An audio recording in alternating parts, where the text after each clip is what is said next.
Bismillahirrahmanirrahim.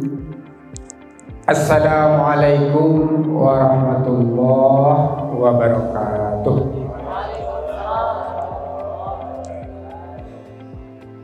Alhamdulillahi rabbil alamin. Wassalatu wassalamu ala asyrafil anbiya'i wal mursalin wa ala alihi wa ashabihi ajma'in. Asyhadu an la ilaha illallah wahdahu la syarikalah wa asyhadu anna Muhammadan abduhu wa rasuluh la nabiyya ba'da. Alhamdulillah, pada siang hari ini kita sanjungkan pujian dan syukur kita kepada Allah Subhanahu wa taala. Alhamdulillah, kita sudah melaksanakan ibadah puasa. Malamnya kita sudah qiyamul lail wa qiyam Ramadan. Itulah yang kita syukuri kepada Allah Subhanahu wa taala.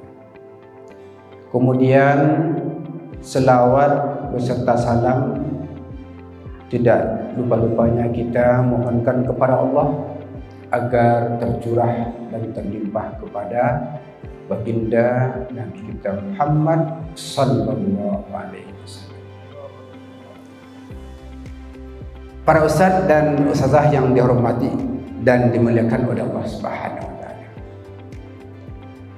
Di dalam ibadah puasa yang sudah disampaikan oleh ustaz kita tadi, kaitannya itu adalah dengan orang-orang yang mukmin dan beriman.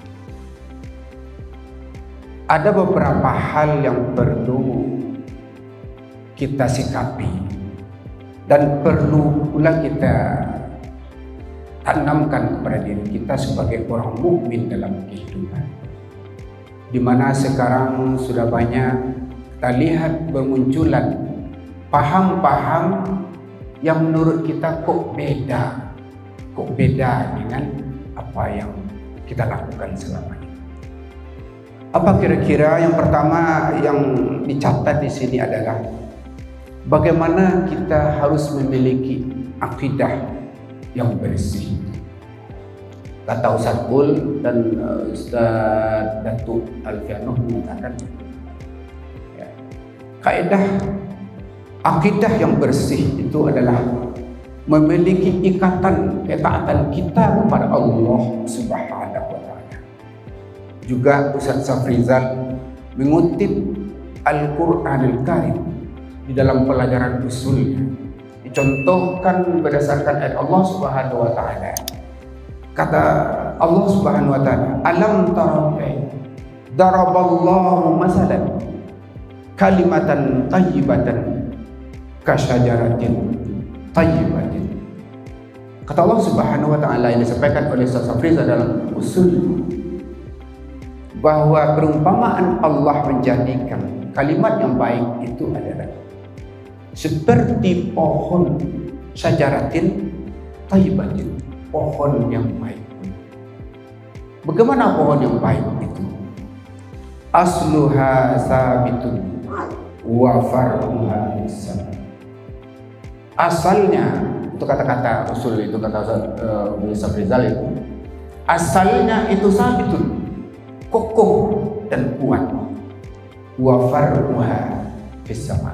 Sedangkan cabangnya menjulang kepada langit yang tinggi. Semakin kokoh kayu itu uratnya, semakin kokoh pula batangnya. Semakin tidak ada uratnya, maka akan semakin berpotensi untuk tumbang di tiupan.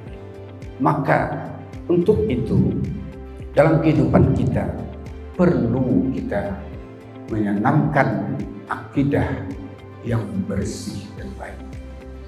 Bagaimana urat kayu yang kokoh yang menguncang ke bumi Allah Subhanahu wa taala dan tentu akan menjadikan semakin populer dalam kehidupan kita. Ma'asyiral muslimin, para ustadz dan ustazah yang dimuliakan oleh Allah Subhanahu wa taala. Baik itu berkaitan dengan tauhid rububiyah, bagaimana Allah yang mengatur segala sesuatu di alam ini. Begitu juga yang berkaitan dengan uluhiyahnya yang disampaikan oleh Ustazah Yul Fahmi dalam pelajaran tauhidnya. Begitu juga bagaimana kita mengisahkan Allah Subhanahu wa taala, dan harus kita meyakinkan Allah Subhanahu wa taala itu adalah satu-satunya yang akan disembah. Begitu juga dikaitkan dengan tauhid asma dan sifatnya Allah Subhanahu. Yang kedua, perlu juga kita camkan di dalam kehidupan kita dalam mengarungi akhir zaman ini adalah adanya ibadah yang benar dalam agama yang benar. Ada ibadah yang benar, mungkin agamanya tidak benar, tidak. Akidah saja tidak dikuatkan dengan agama dan ibadah yang benar, maka itu juga tidak sempurna. Maka agama yang benar, ibadah yang benar dalam agama yang benar itu mungkin paling tidak itu ada 3 komponennya juga. Yang pertama, kemurnian niat para Allah Subhanahu wa taala di dalam melaksanakan ibadah padanya. Niat itu tidak nampak, namun itu sangat menentukan dalam segala sesuatu kehidupan. Tidak bisa kita menilai niat seseorang. Yang tahu niat itu adalah orang yang akan melaksanakan dengan Allah Subhanahu wa taala. Makanya dijelaskan dalam agama kita, maka murnikanlah niat itu. Ikhlaskanlah niat itu. Mukhlisina lahu. Maka kalau sudah niat kita itu ikhlas, kemudian ditunjang dengan yang keduanya, adanya petunjuk yang disampaikan oleh Rasulullah SAW, dinamakan tauqif dan i'tibar.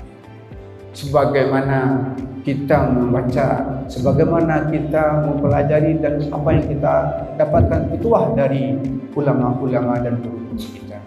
Kalau kita tidak berpedoman kepada apa yang disampaikan oleh Rasulullah SAW itu, bagaimanapun hebatnya kita melaksanakannya, namun itu tidak akan diterima ibadah kita kepada Allah Subhanahu wa taala. Kenapa? Karena harus ada tuntutan berdasarkan apa yang disampaikan oleh Rasulullah SAW. Dan yang ketiga komponennya itu adalah wilayahnya itu adalah kepada Allah Subhanahu wa taala. Apapun yang kita lakukan, baik ibadah yang kita lakukan pada hari ini, di tahun ini, bertanggang ustadz dan ustazah, mata kita rasanya susah untuk menahan kantuknya. Mudah-mudahan itu yang disampaikan oleh guru kita juga di dalam ceramahnya, yaitu Ustaz Nurdin. Ada 2 mata yang akan tidak tersentuh oleh api neraka. Ainani la yamasru finnar. Ya. Ada 2 mata. Mudah-mudahan mata yang 2 itu, yang pertama adalah bakat an khasyatillah, kemudian ada lagi bakat fi sabilillah. Dengan adanya kita bertanggang menegakkan qiyamul lail, qiyamul Ramadan dan qiraatul Quran. Mudah-mudahan mata kita itu pula yang akan membebaskan kita di api neraka Allah Subhanahu wa taala. Kemudian komponen yang ketiga adalah akhlakul karimah. Akhlakul karimah itu datang dari hati, sedangkan budi pekerti itu diciptakan oleh manusia. Lalu Rasulullah SAW yang kita agungkan itu dia menyampaikan dalam sebuah hadis, innama bu'istu liutammima makarimah akhlak. Aku tidak lain, kata Rasulullah, diutus untuk memperbaiki akhlak manusia di atas dunia. Lalu di dalam masalah akhlak ini, bagaimana akhlak daripada Rasulullah SAW itu yang dinukilkan dalam ayat Allah Subhanahu wa taala, wa innaka la'ala khuluqin azim. Sesungguhnya engkau itu adalah mempunyai akhlak yang amat tinggi, kata Allah Subhanahu wa taala. Ibnu Katsir menukilkan dalam menafsirkan.